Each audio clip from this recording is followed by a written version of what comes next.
الحمدللہ رب العالمین. میں اب دعوت دوں گا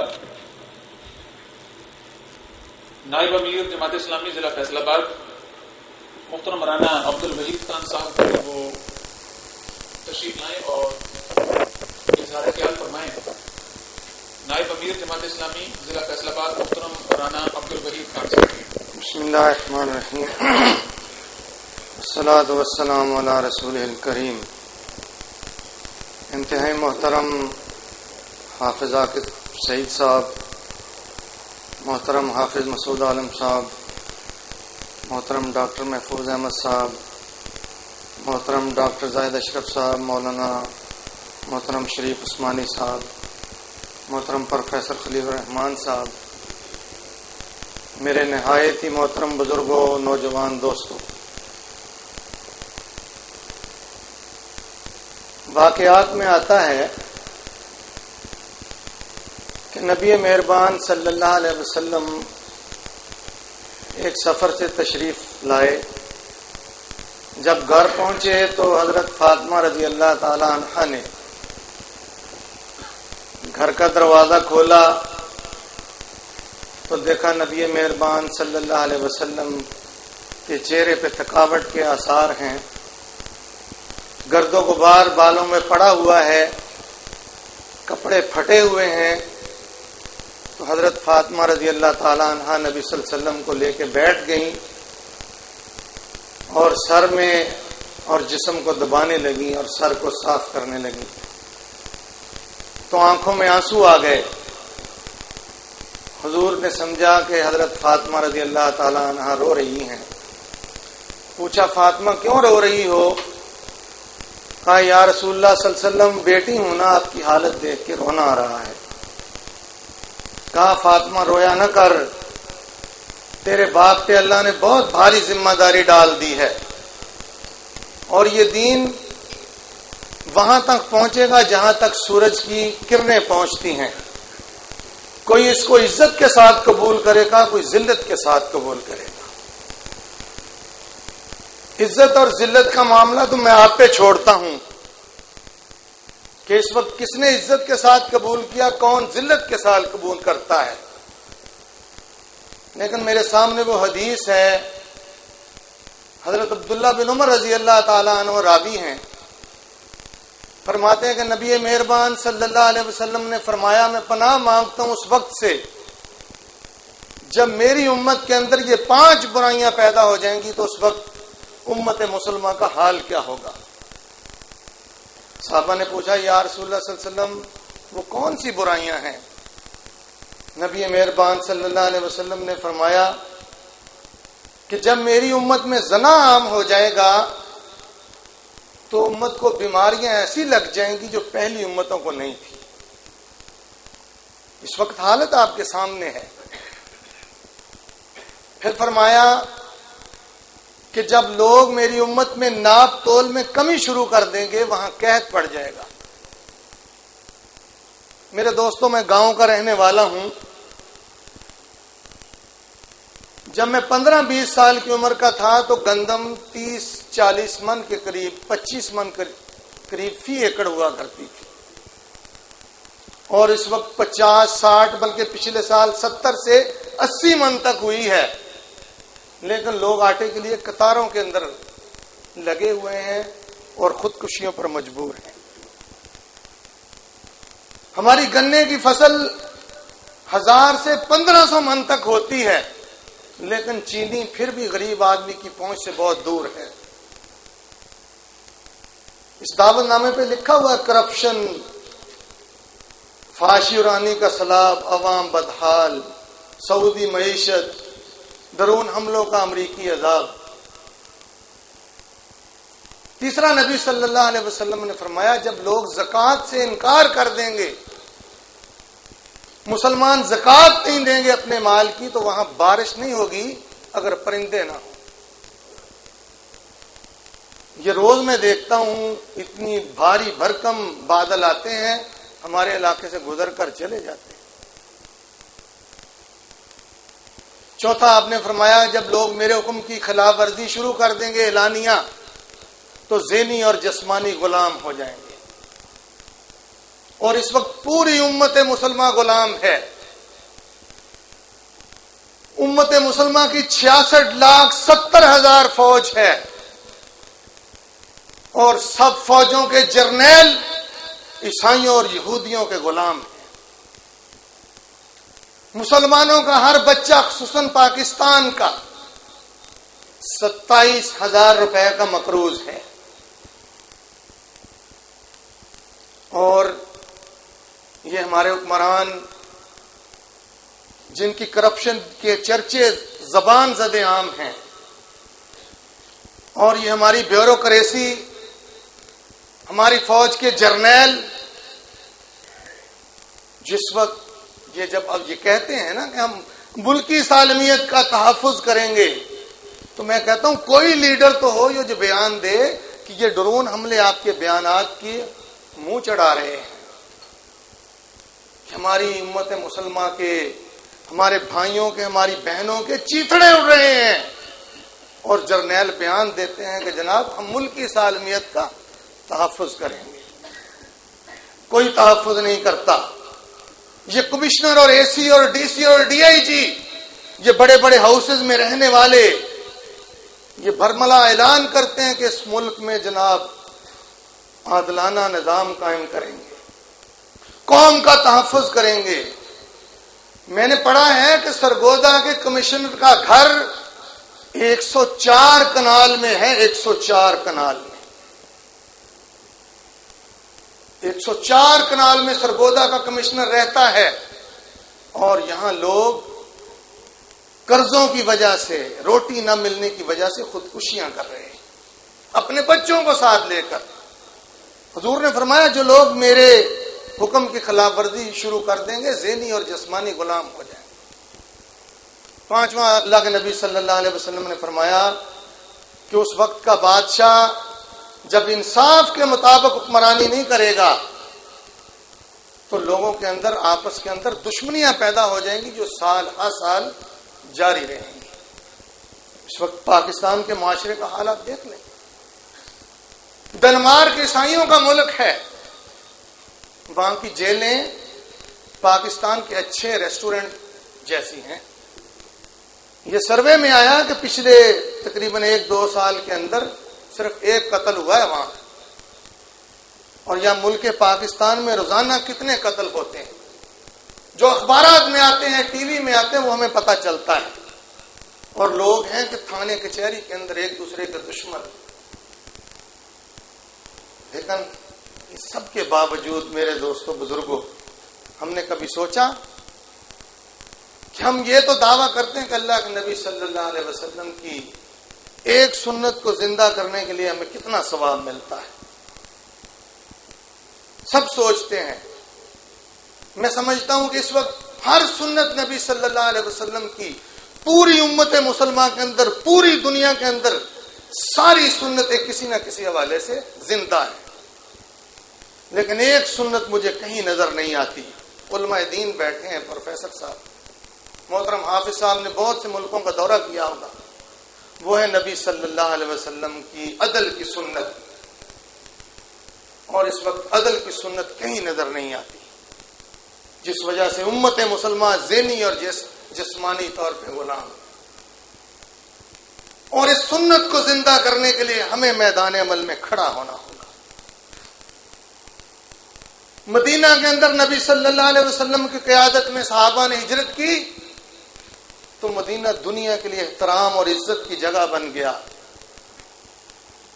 لیکن پاکستان میں، ہندوستان سے مسلمانوں نے ہجرت کی کہ یہاں لوگوں کو سکھ، انصاف اور عزت کی روٹی ملے گی.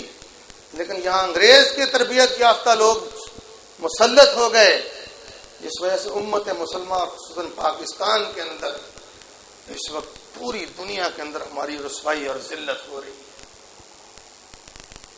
میں آپ کو بھی دعوت دیتا ہوں، محترم پروفیسر صاحبان، علماء دین، سب کے لیے کہ آج مل کر میدان عمل میں کھڑے ہونا ہوگا. اس معاشرے کے اندر جدوجہد کرنی ہوگی. نبی صلی اللہ علیہ وسلم کا فرمان ہے کہ جو پاؤں اللہ کی راہ میں گردآلود ہو جائیں ان کو جہنم کی آگ مس نہیں کرتی. آپ اپنے اپنی تنظیم اور حالات کے مطابق جدوجہد کر رہے ہیں، مبارکباد آپ کو. لیکن یہاں مظلوم جس کا کوئی پرسان حال نہیں ہے، ظلم کا نظام قائم ہے. اس ظلم کے نظام کے خلاف جدوجہد کرنا، اللہ کے دین کی سربلندی کے لیے، اللہ کے رسول صلی اللہ علیہ وسلم کے عادلانہ نظام کے لیے. سورہ الحدید کا ترجمہ پیش کر کے آپ سے اجازت چاہوں گا. آیت نمبر 25 کہ اللہ تعالیٰ فرماتے ہیں ہم نے اپنے رسولوں کو صاف صاف نشانیوں اور ہدایات کے ساتھ بھیجا اور ان کے ساتھ کتاب اور میزان نازل کی تاکہ لوگ انصاف پر قائم ہوں.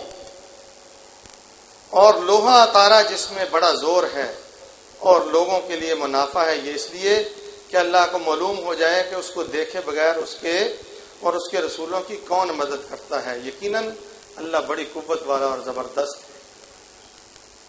اس آیت میں 3 باتوں کی واضح جو ہمارے سامنے باتیں آتی ہیں کہ انبیاء کے آنے کا مقصد کہ ایک تو اللہ کی نشانیوں کو دنیا پر ظاہر کرنا، اور دوسرا کتاب کہ اس میں پوری تعلیمات ہیں انسانیت کی رہنمائی کے لیے کہ اگر اس کتاب کے مطابق ہم زندگی گزاریں تو دنیا میں بھی عزت میں رہیں گے اور آخرت میں بھی. اور تیسرا کہ اللہ تعالیٰ فرماتے ہیں کہ انبیاء کی بعثت کا مقصد اور انبیاء کے آنے کا مقصد یہی ہے کہ وہ دنیا کے اندر اللہ کے دین کو غالب کریں اور اس کے ساتھ انصاف قائم کریں. اسی انصاف کے جد و جہد کے لیے معاشرے کے اندر میری اور آپ کی ذمہ داری ہے کہ اس کو قائم کرنے کے لیے ہم میدان عمل میں نکلیں، اپنے وسائل بھی، اپنی جان بھی، اپنا مال بھی اس راستے کے اندر کھپائیں. واخر دعوانا الحمدللہ.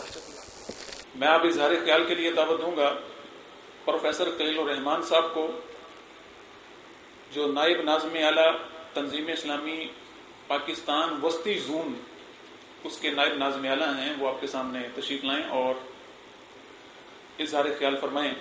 محترم جناب پروفیسر خلیل الرحمان صاحب. الحمدللہ رب العالمین والصلاة والسلام علی رسولہ الکریم. اما بعد فاعوذ باللہ من الشیطان الرجیم. بسم اللہ الرحمن الرحیم.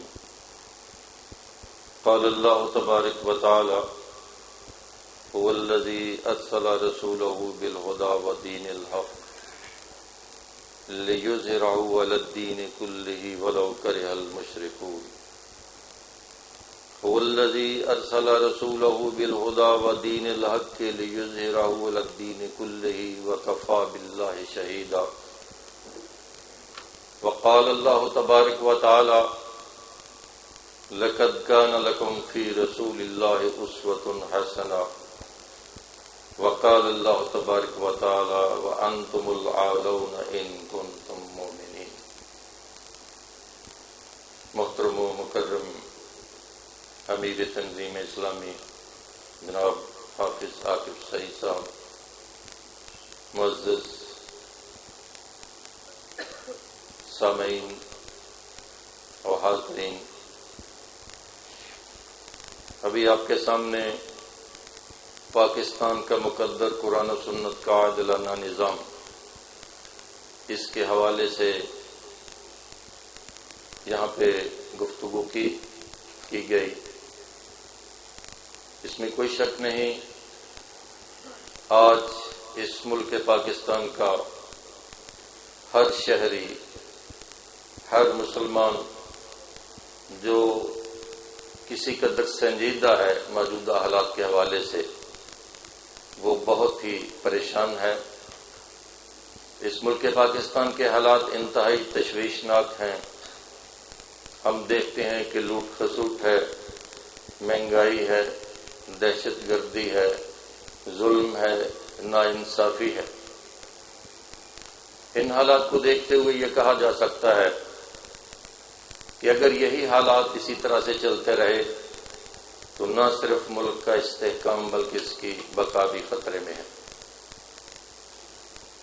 اور ان حالات کا تجزیہ کرنے والے اب اس نتیجے پہ پہنچ چکے ہیں کہ یہ جو نظام جس کے تحت ہم زندگی گزار رہے ہیں یہ نظام ہی ناقص ہے، یہ نظام ہی صحیح نہیں ہے. جب تک اس نظام کو نہ بدلا گیا ہمارے حالات سدھر نہیں سکتے۔ قرآن یہ کہتا ہے کہ وَأَنْتُمُ الْأَعْلَوْنَ إِن كُنتُم مُؤْمِنِينَ،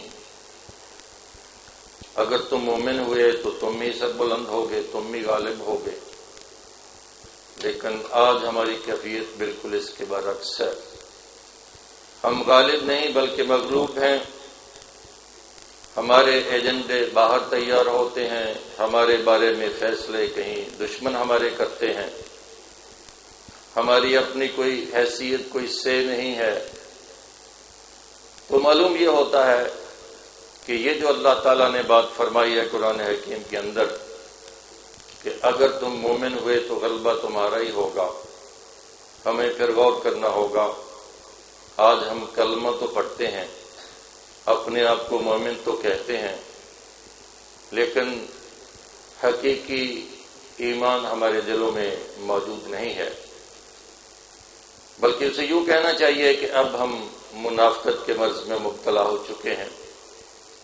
حضور نبی کریم صلی اللہ علیہ وسلم نے مرض نفاق کی علامات بتائی ہیں کہ وہ جھوٹ بولتا ہے، وعدہ خلافی کرتا ہے، امانت میں خیانت کرتا ہے، اور اگر کسی سے جھگڑا ہو جائے تو گالی گلوچ پہ اتر آتا ہے، فحش کلامی کرتا ہے۔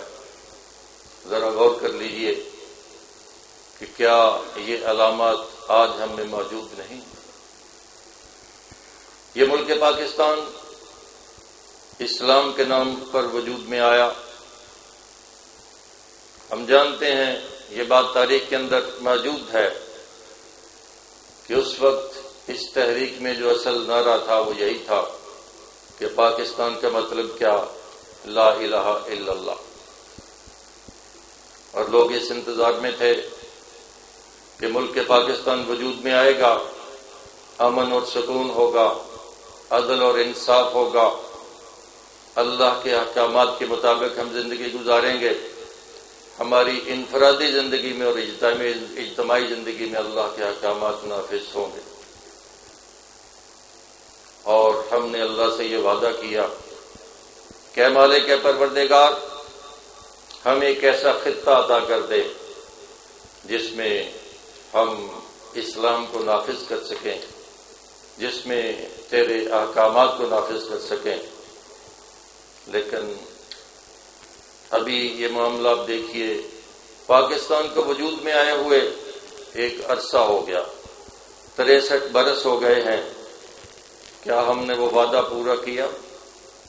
بلکہ یہ کہا جائے تو غلط نہیں ہوگا کہ ہم نے اس طرف کوئی پیش رفتی نہیں کی۔ ہمارا کبھی یہ مطالبہ رہا ہی نہیں پاکستان بننے کے بعد کہ اس ملک کے اندر شریعت کا نفاذ ہونا چاہیے۔ اور اللہ تعالیٰ نے یہ جو ہم نے اللہ سے وعدہ کر کے یہ ایک نعمت حاصل کی تھی، جو کہ معجزانہ طور پر ہمیں وہ حاصل ہو گئی، جب ہم نے وعدہ پورا نہیں کیا تو قرآن حکیم کے اندر یہ بات بیان کی گئی کہ جب کوئی اللہ سے وعدہ کر کے کوئی نعمت حاصل کرتا ہے، اللہ وہ نعمت اسے عطا کر دیتا ہے، اور پھر وہ اپنا وعدہ پورا نہیں کرتا تو اللہ تعالیٰ سزا کے طور پر انہیں مرض نفاق میں مبتلا کر دیتا ہے۔ آج وہی کیفیت ہماری ہے، 1 ارب سے زائد تعداد میں مسلمان ہیں، دنیا کے اندر ان کی کوئی حیثیت نہیں۔ یہ معاملہ صرف ملک پاکستان ہی کا نہیں، تمام مسلمان ممالک میں اب یہی کیفیت ہے۔ وہ جو حضور نبی کریم صلی اللہ علیہ وسلم نے یہ فرمایا تھا کہ ایک وقت آئے گا کہ دوسری قومیں تم پر چڑھ دوڑیں گی اور دوسروں کو اس طرح سے دعوت دیں گی تم پر حملہ آور ہونے کے لیے، جیسے کہ کوئی دسترخوان پہ کھانا چننے کے بعد مہمانوں کو بلاتا ہے کہ آئیے تناول فرمائیے۔ صحابہ نے یہ سوال کیا، اے اللہ کے رسول صلی اللہ علیہ وسلم، کیا اس وقت مسلمان تعداد میں کم ہوں گے؟ حضور نبی کریم صلی اللہ علیہ وسلم نے فرمایا، بل انتم یومئذ کثیر، تعداد تمہاری جو ہے کم نہیں ہوگی، تعداد تو بہت زیادہ ہوگی، لیکن تمہارا کوئی روب، تمہارا کوئی دبدبہ نہیں ہوگا۔ اس لیے تمہاری کیفیت یہ ہو جائے گی کہ جیسے سیلاب کے پانی پر جھاگ ہوتی ہے. اور اس کے بارے میں پھر حضور نبی کریم صلی اللہ علیہ وسلم نے مزید فرمایا کہ سبب اس کا یہ ہوگا کہ اس وقت ان مسلمانوں کو وہن کی مرض لگ جائے گی. پوچھا گیا اللہ کے رسول صلی اللہ علیہ وسلم یہ وہن کیا ہے؟ آپ صلی اللہ علیہ وسلم فرمایا حب الدنیا و کراہیت الموت. تو آج ہماری کیفیت وہی ہے، دنیا پرستی ہے، اسی میں مبتلا ہے، موت سے کراہت ہے. تو ضرورت اس بات کی ہے پہلے مرحلے پر کہ دلوں میں قرآن کے ذریعے سے ایمان حقیقی کو پیدا کیا جائے. اس لیے قرآن ایمان حقیقی کا منبع یہ درس القرآن ہے. اور الحمدللہ ثم الحمدللہ بانی تنظیم ڈاکٹر اسرار احمد صاحب نے باقاعدہ ایک تحریک کے انداز میں رجوع الی القرآن مختلف مقامات پہ دروس ان کا آغاز کیا. آج کتنے ہی مقامات ایسے ہیں پاکستان کے اندر جن میں قرآن کے دروس ہوتے ہیں، فہم قرآن کے پروگرام ہوتے ہیں. یہ دراصل پھر پہلا مرحلہ ہوگا کہ امت مسلمہ کو پہلے ان کے قلوب کو ایمان حقیقی سے منور کیا جائے. اور اسی ایمان کا پھر تقاضا یہ ہوگا کہ یہ نظام باطل نظام کو بدل کر اللہ کا دیا ہوا نظام جو ہے وہ برپا کیا جائے، اسے نافذ کیا جائے، اس کا غلبہ جو ہے وہ کیا جائے. یہاں تک کو میرا خیال سبھی مانتے ہیں. مختلف دینی جماعتیں یہی نعرہ بلند کرتی ہیں کہ اللہ کے دین کا غلبہ ہونا چاہیے، لیکن اس پہ میرا اپنا خیال ہے کہ وہ متفق نہیں کس طریقے سے کیا جائے. کسی کا نظریہ ہے کہ دعوت و تبلیغ کے نتیجے میں اتنی بڑی تبدیلی آ سکتی ہے، ایک انقلاب آ جائے گا، اللہ کا دین غالب ہو جائے گا. اور کسی کا یہ خیال ہے کہ اس طرح سے نہیں، الیکشن کے ذریعے سے یہ تبدیلی آ سکتی ہے. کسی کا یہ خیال ہے کہ مسلح تصادم اس میں ہونا چاہیے، اس کے انداز سے یہ تبدیلی آ سکتی ہے. میں اس پہ تبصرہ نہیں کرتا کس کا نظریہ صحیح اور کس کا غلط ہے. میں یہ ایک بات کرتا ہوں کہ آج سے 1400 برس پہلے حضور نبی کریم صلی اللہ علیہ وسلم اپنا جو مقصد بعثت تھا اس کی تکمیل کے لیے آپ نے جدوجہد کی ہے. هو الذی ارسل رسولہ بالہدی ودین الحق لیظہرہ علی الدین کلہ ولو کرہ المشرکون. کہ اللہ تعالیٰ نے تو آپ کو اپنے رسول کو بھیجا ہی اس لیے تھا کہ اللہ کے دین کو پورے کے پورے نظام زندگی پر غالب کر دیا جائے. اور ہم دیکھتے ہیں کہ حضور نبی کریم صلی اللہ علیہ وسلم نے ایک طریقہ اختیار کیا، مختلف مراحل طے کیے. مکی دور ہے، مدنی دور ہے، دعوت و تبلیغ ہے، اور اسی میں پھر تربیت کے مراحل ہیں، اور اس کے بعد پھر اگلے مراحل آتے ہیں اور اللہ کا دین جو ہے وہ غالب ہو جاتا ہے. جب ہم کہتے ہیں کہ حضور نبی کریم صلی اللہ علیہ وسلم کی زندگی ہمارے لیے ایک نمونہ ہے، لَقَدْ كَانَ لَكُمْ فِي رَسُولِ اللَّهِ أُسْوَةٌ حَسَنَةٌ. نماز پڑھتے ہیں تو کہتے ہیں جی نماز پڑھنے کے لیے تو وہی طریقہ اختیار کرنا پڑے گا جو حضور نبی کریم صلی اللہ علیہ وسلم نے اختیار کیا، کہ فرمایا گیا صلو کما رأیتمونی اصلی. میں یہ پوچھتا ہوں کیا اللہ کے دین کے غلبے کے لیے حضور نبی کریم صلی اللہ علیہ وسلم کی زندگی میں ہمارے سامنے کوئی نمونہ نہیں؟ میں اسی پہ اپنی بات کو ختم کرتا ہوں.